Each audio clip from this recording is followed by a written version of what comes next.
Muito bem, estamos começando o nosso programa BH Todo Dia, ao vivo aqui no canal Viver Brasil. Eu gosto sempre de começar dizendo o seguinte, você que está ligado conosco, boa noite para quem é de boa noite, bom dia para quem é de bom dia, boa tarde para quem é de boa tarde e boa madrugada para quem é de madrugada. Sabe por quê? Porque o nosso programa tem vários horários alternativos dentro do canal Viver Brasil. E além disso, a gente está no YouTube. E no YouTube, vamos combinar, né? Você pode estar assistindo a gente no Japão, na Oceania, na Inglaterra, na América Latina, em qualquer lugar desse mundo e quiçá de outros. Então, um beijo, um abraço, muito obrigado pela sua audiência. E hoje nós vamos falar de experiências. Experiências diferentes, experiências aqui em Belo Horizonte, experiências ligadas ao mercado empresarial, por exemplo, experiência de lugares interessantes em BH, que a gente pode mudar um pouco o nosso jeito de ver as coisas. Vamos falar também de arquitetura, decoração, home office. E claro, nós temos uma presença hoje muito legal da Casa JK, o Museu Casa JK, que está comemorando 9 anos. Quer uma experiência mais interessante do que essa? Esses são os nossos assuntos de hoje. E claro, né, nós temos os nossos convidados, na verdade, convidadas. Mas eu vou apresentá-las daqui a pouco. Sabe por quê? Porque agora, maestro! Roda a vinheta.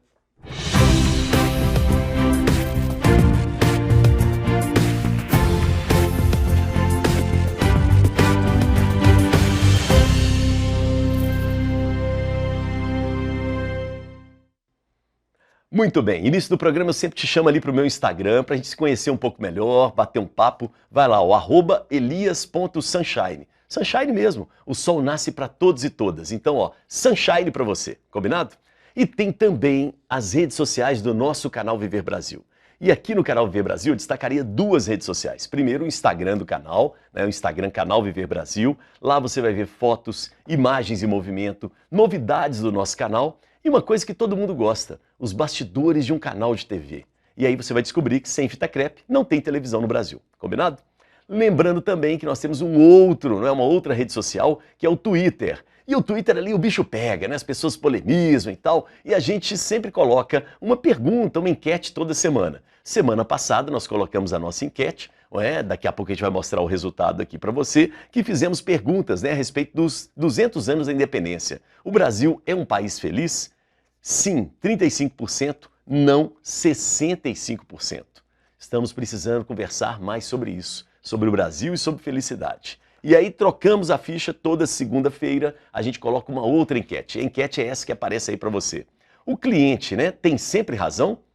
Porque essa semana tem o dia do cliente. Sim ou não? Direto ao ponto. Vai lá no Twitter, que é o @Viver_Brasil, e aí você responde essa pergunta. O cliente tem sempre razão? Fala pra gente sobre isso, combinado? Bom, vamos lembrar que desde o dia 10 de janeiro nós estamos no ar, na NET Claro, canal 9 ou 527 HD. E aí eu preciso mandar um alô para cidades que nos acompanham em Minas Gerais. Primeiro a nossa Belo Horizonte, é claro. Depois a simpática e histórica Sabará, a 20 quilômetros de BH. Tem também a charmosa cidade de Nova Lima, um beijo. Vai também um alô especial para 2 cidades importantes, economicamente da região metropolitana, Betim e Contagem. Depois a gente pega o caminho para o Rio de Janeiro e meu abraço vai para Juiz de Fora. Um beijo para Ipatinga do Vale do Aço, Governador Valadares também ligada com a gente. E para finalizar, o Triângulo Mineiro não podia ficar de fora. Uberaba e Uberlândia, cidades importantes para o agronegócio não só de Minas, mas de todo o Brasil. E você que nos acompanha no YouTube, por favor, entra no chat e diz aí o seu nome e de onde você acompanha a nossa programação e dê também a sua opinião, seu palpite, sua crítica sobre o nosso programa e todos os programas aqui do canal Viver Brasil. A Alice, que é da nossa produção, vai estar interagindo com você o tempo todo. Combinado? Muito bem. O BH Todo Dia é uma revista que traz cultura, negócios, comportamentos e tudo isso de Belo Horizonte para o mundo.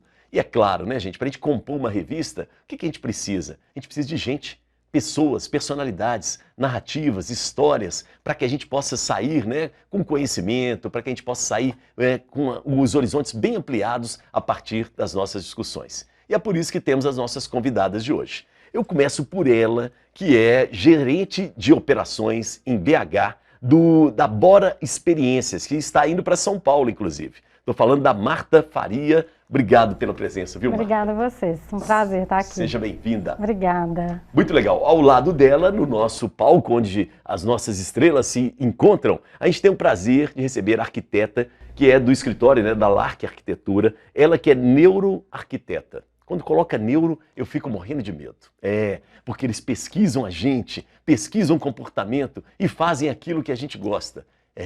Neurociência, é uma ciência muito interessante. É a Germana Lara que está aqui conosco. Tudo bom, Germana? Olá, Elias. Obrigado pelo convite. Prazer estar aqui com vocês todos que nos assistem. Muito bom. Depois nós vamos explicar essa ideia, da neurociência com a arquitetura, tá bom? Tá. Bom, e temos mais uma convidada que está online com a gente. Ela é diretora de museus da Fundação Municipal de Cultura. É a Janaína Melo. Tudo bem, Janaína? Boa tarde. Bom, vamos falar igual eu falo, né? Boa noite para quem é de boa noite, boa tarde para quem é de boa tarde, bom dia para quem é de bom dia. Tudo bem, Janaína? Tudo bem, Elias. Boa noite, bom dia, boa tarde. Um prazer estar aqui falando com vocês, participando mesmo que remoto, mas estou muito feliz. Assim. Muito bom, legal demais. Já vou aproveitar que você está no link e começar o cafezinho do BH Todo Dia contigo. Eu queria saber, Janaína, se você nasceu em Belo Horizonte, você veio do interior de Minas ou você é uma forasteira das Gerais. Conta pra gente. Eu sou uma mineira de Belo Horizonte, com um pé na Serra do Cipó, porque meu pai nasceu na Serra do Cipó, e outro pezinho em Governador Valadares, porque minha mãe e a família dela toda de lá. Olha, que ótimo. E Valadares nos assiste aqui ao vivo agora, viu? Muito bom. Beijo. Muito legal. Mas você nasceu em Belo Horizonte, é isso, né? Sim, nasci em Belo Horizonte. Vamos lá, Janaína. Pelo menos 2 lugares, assim, em Belo Horizonte que te marcam, que fazem parte da sua história, assim, né? Que está na sua memória afetiva, por favor. Bom, eu não poderia deixar de falar da Pampulha, né? Não só porque vamos hoje conversar um pouco sobre Pampulha, mas pelo fato de ter sido criada naquela região ali. A Pampulha fez parte do meu imaginário de infância, fez parte dos meus percursos para a escola, porque o ônibus passava ali na barragem da Pampulha, então eu estudava no centro, né, da cidade pela manhã, e tinha a sorte de ver o sol nascer, porque tinha que sair muito cedo de casa até chegar na escola, o sol nascer ali naquela região, e o pôr do sol que eu sempre vi da minha casa é uma das experiências mais deslumbrantes da cidade. E a outra, que eu também não posso deixar de destacar, é a Serra do Curral. A Serra do Curral me marca profundamente, porque todos os dias também eu consigo ver a Serra do Curral. Eu estou aqui num prédio muito alto, no centro da cidade, e a minha vista é emoldurada pela serra, que me dá um prazer imenso de ver a serra junto com o Parque Municipal. Acho que são esses os pontos assim, marcantes da minha experiência. Janaína, você falou, né, da Serra do Curral.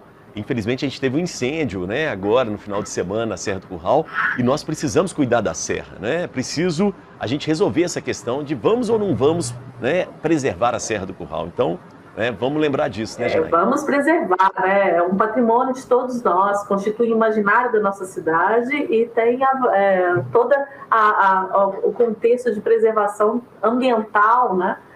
Estruturante para os moradores e os visitantes da cidade, né? Temos que preservar a serra. Realmente foi uma situação muito triste. Eu senti a fumaça, foi muito ruim mesmo. Janaína, quando sai de Belo Horizonte, o que dá saudade? O que dá saudade em Belo Horizonte? Da comida deliciosa da cidade. Adorei a sinceridade. Do mercado central, que é uma experiência visual, gastronômica, sensorial, das mais extraordinárias. Não há um convidado, um turista, um amigo que venha de fora, que eu não vá ao Mercado Central, que eu não leve parte do Mercado Central quando eu viajo, então eu levo queijo, cachaça, né, todas aquelas experiências. Então, assim, quando não estou aqui, é disso que eu sinto falta. Muito bom, Janaína, e você me deu a deixa para colocar experiências aqui. Os olhos brilharam aqui. Quando você falou de experiências do Mercado Central de Gastronomia, a Marta falou, opa, é com isso que eu trabalho. Falou do lado que eu escuto, não é, Marta? Exatamente. Mas vamos devagar. Primeiro, eu preciso saber se você é de Belo Horizonte ou você vem de fora. Como é que é a sua Nasci história? em BH e também tenho, assim, famílias no interior, no sul de Minas, então... Qual cidade no sul? Ilicínia e Boa Esperança. Olha, Boa Esperança tem um festival da canção maravilhoso. Sim, super famoso. Ilicínia É é pertinho de Boa Esperança, então, assim, vivi minha infância muito, parte das férias eu sempre passava por lá. Sim. Mas nasci em BH. Tá, e a família do sul de Minas, Do né? sul de Minas. Tá, muito bom. Vamos lá, em Belo Horizonte, vai ser difícil para você, mas você vai ter que escolher, depois a gente abre mais, mas pelo menos 2 lugares que te marcam assim, Marta. Pensando assim na minha infância, né, assim, que traz essa memória afetiva, o Parque das Mangabeiras, eu vivia muito lá, fazendo piquenique com a família, com amigos. Minha mãe sempre levava nas férias, a gente reunia a turma e ia para lá. Que tá logo ali atrás de você, aí, ó, nessa paisagem maravilhosa, né? E Praça do Papa também, assim. Por que a Praça do Papa? Andar de bicicleta, patins, quando eu era criança, aquele visual, né? Aquela vista da cidade ali sem igual. Então, são lugares que me marcam, que têm essa memória afetiva, assim. Muito bom. Né? Quando sai de Belo Horizonte, além do pão de queijo que a Marta falou, a Marta não, né? A Janaína falou, que mais que você sente saudade, assim? Porque para mim também o primeiro seria a comida. Não é? Quando eu morei fora, tive uma experiência de morar fora poucos meses, a comida era... Onde você morou? Morei na Inglaterra. Puxa vida, e aí? Mas era assim, a comida realmente era o que mais pegava. Não é incrível isso, né? E as pessoas, eu acho que o mineiro, né, é acolhedor, né, assim, não só a família aqui perto, mas o mineiro em si, ele é muito acolhedor, ele sabe receber bem. Eu acho que são esses dois pontos. Marta, mesmo uma cidade que tem quase 3 milhões de habitantes, que é um caos, tem hora, né? Muita correria, você acha que nós não perdemos esse contato com as pessoas? Não, eu acho que a gente fala, né, que é uma cidade ainda, a gente até tem uma pessoa na equipe que mora em São Paulo e outro dia comentou algo parecido, assim, que a gente é uma cidade pequena que tem tudo, né? Como se fosse uma cidade pequena, que não é pequena, mas todo mundo se conhece, sempre tem alguém, algum conhecido em comum. Sim. Então acho que tem isso como se fosse do interior, mas uma cidade grande. Por né? isso não pode falar mal de ninguém também, não. Porque chega rapidinho, sem precisar de WhatsApp. Isso mesmo. Vamos lá, Germana, vamos entrar no papo agora. Você é de Belo Horizonte, vem de fora, como é que é a sua história? Sou de Belo Horizonte, né, minha mãe de Belo Horizonte, mas meu pai nasceu no Sul, Rio Grande do Sul. Olha! Então eu tenho um pouco essa, né, cultura aí do Sul, que é minha avó, né, tinha alguns costumes. Então é uma mistura de mineiro com gaúcho. Meu pai gaúcho, minha mãe mineira. O nome Germana, por acaso, tem a ver com isso? Tem a ver, sim. Né? Dos alemães? Dos alemães, Olha. A minha avó é descendente. Que barato, hein? Lindo, então. Seu nome cresce, né, com essa história. Muito bom. Lugares em BH, pelo menos uns 2, Germana. Pois é, vou falar igual a Janaína. Eu tenho uma história com a Pampulha. Opa! Nasci, né, sempre morei na Pampulha. E mesmo? tem a questão da arquitetura, né, de Niemeyer, que é inegável, que me liga a Pampulha. Gosto muito de esporte, então eu gosto de correr na lagoa, levo meus filhos para passear. E tem a Casa do Baile, que já foi um restaurante. Isso. E eu tenho muitas memórias de lá, com a minha família. E eu ficava assim, era criança, mas eu lembro de detalhes internos da Casa do Baile. Me marcaram até hoje. Assim. Talvez tenha chamado a sua atenção para a arquitetura, né? Para a decoração. Com certeza. Isso está ali, né? Na sua infância, talvez. Sim. Né? Muito bom. Tem gente que fala que a Pampulha é um lugar separado de Belo Horizonte. Você já viu isso, né? Eu conheço pessoas que moram em apartamentos em Belo Horizonte. Em Belo Horizonte é ótimo, né? Na Centro-Sul, assim. E tem casa na Pampulha para passar o final de semana. É meio estranho, né? Mas acho que faz sentido, não faz? Mudou um pouquinho isso, né? Eu acho. Mas é diferente, tem assim. Tem um clima diferente na Pampulha. O clima, né? Tem mais área verde. As ruas são mais tranquilas, né? Eu moro muito pertinho do Mineirão. Claro que dia de jogo a gente sofre um pouquinho. Sim. Mas, né? Meu marido gosta de futebol, então ele acha bom.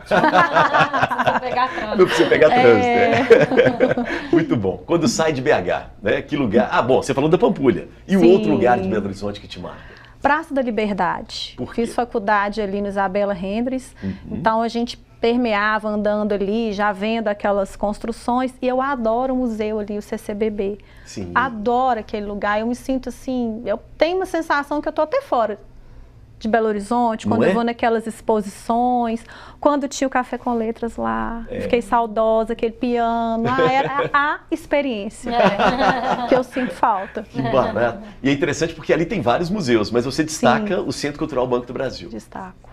Talvez pela arquitetura. A arquitetura e aquele pátio que tem lá onde as pessoas se encontram, conversam, tomam um café, tomam um vinho. Isso. Complementa, né? Muito bom, muito bom. E agora, saudade, quando sai de Belo Horizonte, o que dá saudade? As pessoas, o jeito que puxam a conversa com a gente, né? Ah, você conhece, você tem referências das pessoas, eu acho isso importante. Você não, às vezes aquela pessoa você não conhece, mas você conhece alguém que conhece aquela pessoa. Então, essa história, a gente consegue puxar uma história e achar pontos em comum. Isso é muito legal. Ainda mais assim, na minha profissão, quando a gente senta para conhecer o cliente, a gente consegue conhecer a história dele. O mineiro, ele se abre mais, né? Então, isso eu acho, assim, eu sinto falta e é algo muito importante quando a gente vai conhecer a história de alguém, né? Para fazer um projeto, né? Faz parte a história da pessoa ali. Mas se abre, mas tem que ter um cafezinho, um queijo, não é assim de cara, A gente tem lá, toda a experiência do cliente, eu falo, primeiro é o café, dependendo do horário a gente serve um pão de queijo, né? A gente vai trabalhando os sentidos ali antes de chegar na apresentação, né? Digamos em si, já tem as experiências, né? Muito bom, legal demais. Então vamos lá, vamos começar a entrar um pouco nas experiências e eu começo contigo. Bora Experiências. O nome, inclusive, é muito legal. É tipo assim, vambora, né? Do mineiro, assim. Isso mesmo. Como é que é esse trabalho? O Bruno Barroso, que é o fundador, né? Mineiro, de BH. Hoje já tem alguns anos que ele mora em São Paulo. Mas... Deve estar morrendo de saudade do nosso pão de queijo. Porque aquilo lá em São Paulo não é pão de queijo. Não é, né? E, enfim, ele teve essa ideia já na pandemia, pensando aí pós-pandemia, das pessoas conhecerem, viverem cada vez mais dentro da cidade, próximo da cidade, né? Então, agora surgiu com essa ideia assim, de fazer uma curadoria das experiências, que a gente tem tanta coisa incrível, né, para conhecer, e que muitas das pessoas que moram na cidade não imaginam que tem aquilo tão perto, às vezes viajam longe para viver alguma coisa sem imaginar, paga caro, sem imaginar que tem bem pertinho, assim, né? Dentro da cidade. E a sacada na pandemia é interessante, porque na pandemia a gente começou a dar valor para essas pequenas coisas, né? Exatamente. Sair para uma praça, né, por exemplo. E a ideia, assim, a tendência, né, pós-pandemia, é as pessoas ficarem mais dentro da cidade, curtirem mais a cidade, próximo da cidade, fazer viagens mais longas, com menos frequência, às vezes. Então, foi pensando muito nisso, assim, de ter essa curadoria, de buscar essas figuras, assim, na cidade, né, importantes. Ótima sacada. E reunir também, assim, pensando no público, né, no consumidor, reunir num lugar só, né, a plataforma que a gente tem, experiências tanto de gastronomia, de artes e bem-estar. Eu queria entrar nisso, porque experiências são vastas. Sim. Vocês fazem uma curadoria de 3 áreas específicas. Isso, essas 3 áreas, então, tanto gastronomia quanto artes, né, artes manuais e bem-estar. Então, a gente tem experiências de meditação no pôr do sol com o gongo. Sair caminhando, não sei se é pela Serra do Curral, mas 8h30 da manhã, com yoga e meditação. Tem a caminhada, isso, tem a caminhada para, né, uma trilha muito especial, e depois tem um gongo no meio da trilha. Então tem assim... E as pessoas vão? Gostam? Gostam, a experiência está dando super certo. O Renato Moura é uma pessoa fantástica que faz essa experiência do gongo. Temos de gastronomia, assim, gastronomia é muito ampla, né? Então a gente tem experiência com o girão no Mercado Central, para passar em alguns pontos específicos para ele falar sobre os queijos.